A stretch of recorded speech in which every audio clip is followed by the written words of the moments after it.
Lorsqu'un parent punit un enfant, quelle que soit la gravité de la faute, il ne lui coupe pas entièrement les vivres. Il ne lui ferme pas les portes de la maison et le met dans la rue à la merci de tous les prédateurs. Et cela, quelle que soit la gravité de la faute. Lorsque l'on regarde ces images des Maliens qui descendent en masse dans les rues pour dénoncer la décision de la CEDEAO, on ne peut pas penser que la junte au pouvoir soit si isolée et coupée de son peuple qu'on le prétend. Devant une telle démonstration de force, les dirigeants de la sous-région doivent s'interroger de savoir s'ils ont eu raison d'avoir la main aussi lourde vis-à-vis du Mali. Le Mali torturé, le Mali malmené, le Mali sous pression, le Mali meurtri, le Mali envahi par des hordes de barbares qui tuent sans discernement femmes et enfants. Les dirigeants de la CEDEAO ont-ils raison d'en rajouter, de rajouter du drame au drame? Fermeture des frontières avec le Mali au sein de l'espace sous-régional, suspension des échanges commerciaux autres que les produits de première nécessité, coupure des aides financières et gel des avoirs du Mali à la Banque centrale des États de l'Afrique de l'Ouest. Disposition juridique illégale du reste. En cas de manquement d'un pays membre, il n'y a que 3 sanctions qu'on peut prendre à l'endroit de ce pays. La première sanction, c'est la suspension de ce pays aux instances de la CEDEAO. La deuxième sanction, c'est la non-tenue de toute réunion concernant la CEDEAO sur le territoire de ce pays. La troisième sanction, c'est, comment dirais-je, absence de soutien à la candidature de ce pays s'il veut se faire élire dans des instances internationales. Voilà les 3 sanctions. Mais quand on vient, par exemple, on dit fermeture de frontières, ça n'existe pas dans le protocole de la démocratie de bonne gouvernance, la CEDEAO. Quand on dit suspension des transactions commerciales entre les pays de la CEDEAO et le Mali, ça n'existe pas dans le protocole de bonne gouvernance et de la démocratie. Quand on dit gel des avoirs de la République du Mali dans les banques centrales de la CEDEAO, ça n'existe pas. Et pire, il y a même l'article 4 du principe de fonctionnement de la Banque centrale qui interdit à tout État ou chef d'État ou de gouvernement ou même de ces organisations UEMOA CEDEAO de donner des injonctions à n'importe quelle banque centrale. Donc vous voyez comment la CEDEAO est dans le débat. Et quatrièmement, la suspension du Mali de toutes les aides financières des institutions financières de la CEDEAO. Là. Vous voyez les 3 éléments que j'ai cités, il n'y en a pas ça aussi. Et le 5e élément, l'activation de la force en attente de la CEDEAO. Mais c'est très grave. Cette force en attente de la CEDEAO qu'on veut activer là, quand vous prenez le cas du Burkina, je viens de dire que depuis le début de la crise là, nous avons 2500 morts. Cette force de la CEDEAO activée là, elle est où? Nous avons 1 500 000 775 déplacés internes. Cette force CEDEAO là, elle est où? Mais voilà pourquoi je dis aussi, quand les gens prennent des postes de responsabilité, il faut les former. C'est même une insulte à la mémoire de nos dévanciers devant l'histoire. Toutes ces dispositions contraignantes reviennent en fait à priver le gouvernement malien de son accès à ses comptes auprès du système bancaire malien, à savoir les banques commerciales et la Banque centrale des États de l'Afrique de l'Ouest qui émet le franc CFA. En réalité, il s'agit d'asphyxier financièrement le gouvernement malien puisqu'il ne peut plus payer les salaires, les dettes dues aux fournisseurs, les bourses d'étudiants, les missions de services publics et bien d'autres obligations. Ces images de Maliens dans les rues doivent peut-être leur faire comprendre qu'ils se sont trompés. Pour pouvoir obtenir une telle mobilisation, il faut l'adhésion du peuple, une forte adhésion. Je ne parle pas d'unanimité, parce que même le bon Dieu n'a pas réussi à faire l'unanimité auprès de ses créatures. Mais le régime militaire, dans le contexte actuel, semble soutenu dans son désir de remettre les compteurs à zéro pour repartir sur de meilleures bases. Peut-être que le peuple est d'accord avec le choix du gouvernement. Auquel cas, la CEDEAO doit revoir sa copie. Difficile pour un de ces dirigeants qui ont pris la décision de sanctionner le Mali de mobiliser autant de monde autour d'un projet dans leur propre pays, ça c'est certain. C'est vrai qu'il est important d'envoyer un message fort aux soldats, aux militaires, aux armées pour qu'elles ne reprennent pas l'habitude d'arracher le pouvoir par la baïonnette, de renverser des régimes élus démocratiquement par la force sur un coup de tête. Ce n'est pas à encourager. Le retour des régimes militaires n'est pas envisageable. C'est dans cet esprit que les dirigeants de la CEDEAO ont choisi de sanctionner durement la junte malienne. Il était important d'envoyer ce message. Les militaires doivent comprendre que ça ne peut pas devenir la règle. Seulement voilà, il est important que ceux qui sont élus, les politiques, qui une fois aux affaires oublient les obligations prises vis-à-vis du peuple et s'accaparent tous les pouvoirs en mettant au pas toutes les institutions, comprennent qu'il existe toujours un ultime contre-pouvoir. Ils doivent comprendre qu'il est dans leur intérêt de mettre en place des institutions fortes et libres capables de jouer leur rôle de contre-pouvoir ou de régulateur. Sinon, ils vont terminer leur mandat enfermés dans une caserne à la merci des soldats. Ce n'est pas souhaitable, mais c'est ce qui arrive très souvent lorsqu'on oublie l'intérêt du plus grand nombre. Si les militaires se sentent encore confortables pour renverser des régimes élus, c'est d'abord du fait des politiques. Ils sont en partie responsables de cet état des choses. Autre raison de cette décision particulièrement sévère de la CEDEAO vis-à-vis du Mali, la proposition à proprement parler des autorités maliennes qui était quand même un peu osée, il faut le reconnaître. 5 ans. C'est clair que ça fait beaucoup quand même. C'est clairement un mandat. Une option qui, si elle était acceptée, serait encore un signal aux militaires qui désormais pourraient purement et simplement exiger à chaque putsch une transition de 5 ans. Une prime au coup d'État militaire en somme. Une proposition jugée insultante par les dirigeants de la CEDEAO. Mais si ce délai est, il faut le reconnaître, particulièrement long, irréaliste, il peut néanmoins faire l'objet d'une négociation moins tranchée. C'était une proposition qui devait faire l'objet de négociations. C'est pourquoi il devient urgent pour les autorités maliennes de proposer une transition plus courte, plus raisonnable, afin de faciliter les pourparlers et éviter dans le même temps de ridiculiser les dirigeants de la CEDEAO qui ont pris une décision de sanction financière qui ne figure pas, à proprement parler, dans les textes de la CEDEAO. Une décision entachée, il faut le mentionner, de quelques irrégularités juridiques. Le message, il est assez clair. Nous voulons poursuivre la lutte contre le terrorisme parce que ce qui se passe au Sahel, l'insécurité qui prévaut au Sahel en ce moment, c'est aussi une insécurité pour nous tous les Européens. C'est clair, il ne s'agit pas d'aide. Il est d'abord question de se protéger soi-même. Les chefs d'État de la CEDEAO doivent eux aussi s'en souvenir. Ils doivent être conscients, je l'espère, que si le Mali s'embrase, s'il tombe dans des mains indélicates, dans le giron des djihadistes de tout poil financés par certaines monarchies du Golfe, elles ne seront pas épargnées. La menace est globale et le moment n'est pas aux errements. Il faut retourner à la table des négociations et chacun doit mettre de l'eau dans son vin.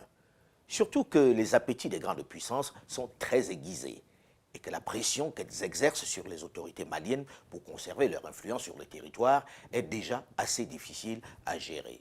Il y aura à nouveau, dans quelques jours maintenant, une nouvelle réunion de la CEDEAO qui devrait prendre un certain nombre de sanctions. Aujourd'hui, la priorité est à l'exercice d'une pression maximale pour que cette situation ne se produise pas.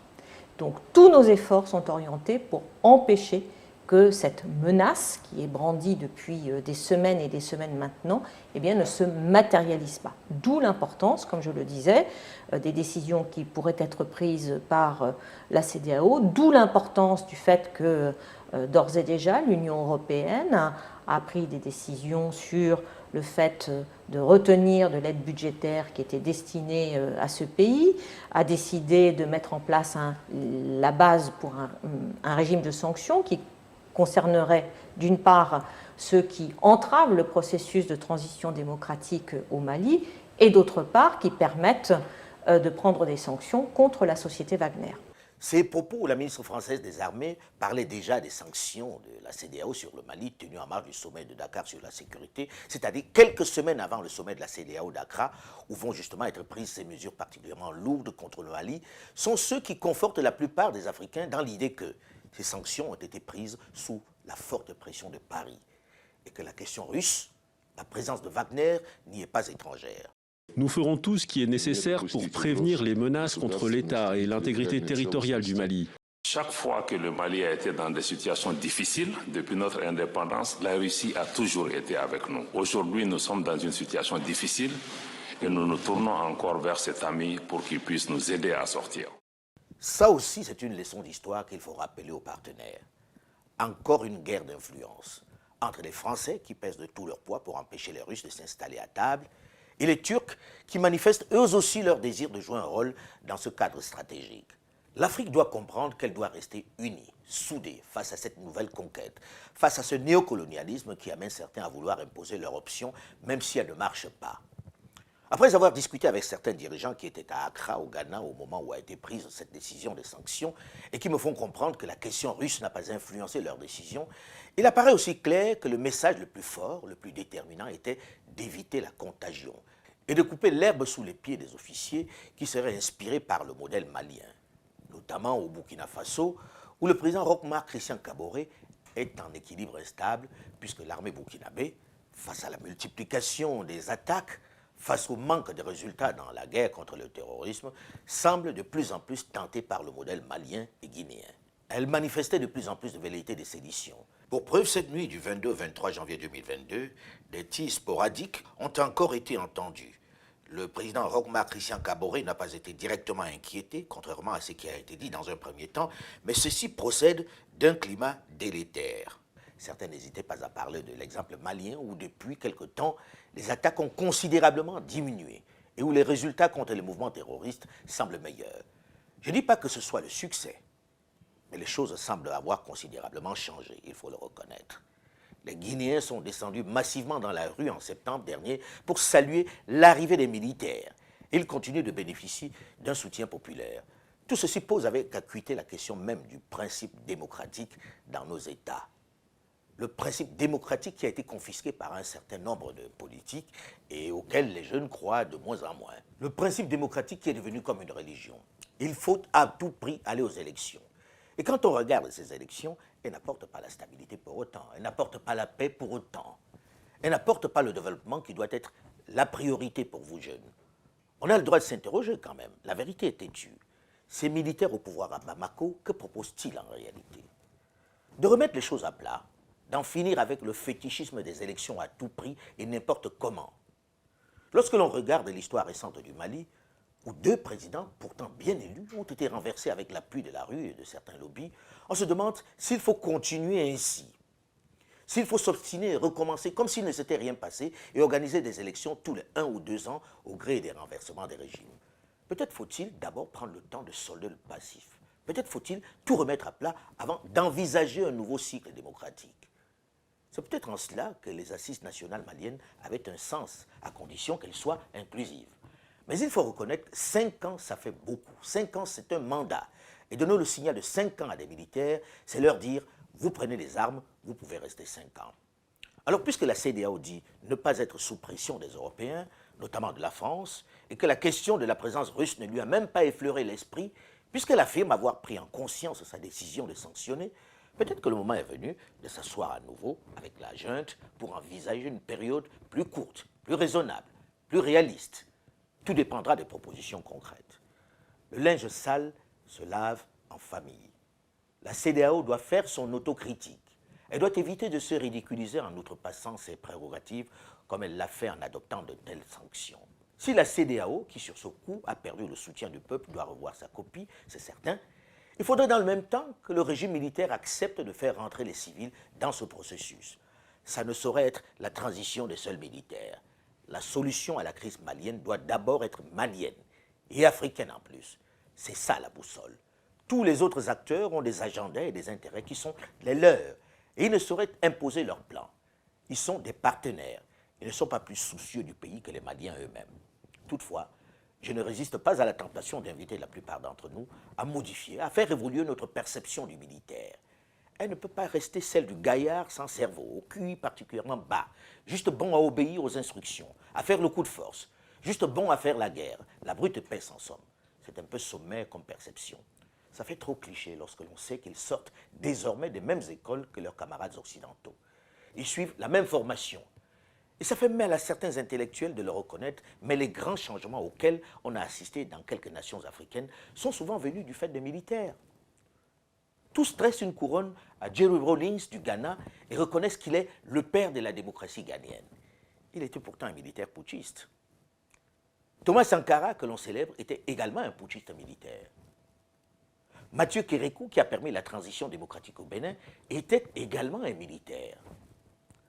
Séni Kountché, dont les Nigériens se souviennent encore avec tendresse pour son engagement et sa détermination, était un militaire putschiste qui est resté aux affaires 13 ans. Beaucoup d'intellectuels et politiques qui célèbrent le modèle rwandais semblent oublier que le président Paul Kagame est un militaire putschiste. Et il est là depuis plus d'une vingtaine d'années. Je sais que certains ont également oublié que le général de Gaulle, que l'on continue de célébrer en France, était aussi un militaire putschiste au pouvoir pendant 14 ans. Est-ce que vous garantiriez les libertés publiques fondamentales? Est-ce que j'ai jamais attenté aux libertés publiques fondamentales? Je les ai rétablies. Et ai-je une seconde à tenter? Jamais. Pourquoi voulez-vous qu'à 67 ans, je commence une carrière de dictateur? Mais dans le même temps, ils sont plus nombreux, les militaires qui ont perdu la tête, qui se sont pris pour Dieu et qui ont fait la vie dure à leur peuple. Comme les civils, me direz-vous, n'est-ce pas? Ce n'est pas faux. L'heure est pour la jeunesse africaine à la recherche d'un modèle qui lui permette de promouvoir d'abord le développement. Ne soyez pas obnubilés et enfermés dans des modèles prêts à l'emploi proposés, qui parfois sont en contradiction avec nos réalités, comme nous l'avons été si longtemps. Nous avons été, ma génération et celle de mes aînés, des éponges qui absorbaient tout ce que le colon, le blanc, leur enseignait. Il était presque le Dieu qui détenait le savoir, la vérité, celle qui ne souffre d'aucune discussion. Devant ces certitudes, nous avons adopté toutes ces solutions, sans presque jamais l'adapter à nos réalités. Pour paraître intellectuels, on les appliquait sans état d'âme, souvent avec zèle. À vous jeunes, plus ouverts, plus connectés, de faire le tri et d'oser inventer votre avenir comme le proposait Thomas Sankara. L'avenir vous appartient, à condition de penser à créer votre monde. Sans bien sûr vous laisser submerger par la rancœur et le désir de vengeance, mais avec courage et détermination. Le Mali n'est pas la France, la Belgique ou la Suisse. Il est certes dans un monde globalisé, mais il est mature, a ses traditions, ses réalités, son caractère. À lui de s'inventer son avenir, aux dirigeants africains d'en prendre conscience, de se libérer eux aussi de l'emprise des grands conquérants s'ils ne veulent pas être balayés par cette houle, par cette bourrasque à leur tour. À bon entendeur, salut. Je vous remercie pour l'intérêt que vous accordez à toutes ces chroniques et vous invite à vous abonner comme vous le faites depuis un certain temps. Je vous invite également à faire attention aux nombreux faux comptes à mon nom qui se multiplient. Désormais, nous avons une plateforme qui est plus complète. D'abord, cette chaîne YouTube, Alain Foka officiel. Ensuite, le compte Twitter, Alain Foka 2005. Ensuite, sur la page Facebook, Alain Foka officiel. Et le compte TikTok, Alain Foka 2005. Restons connectés. On est ensemble.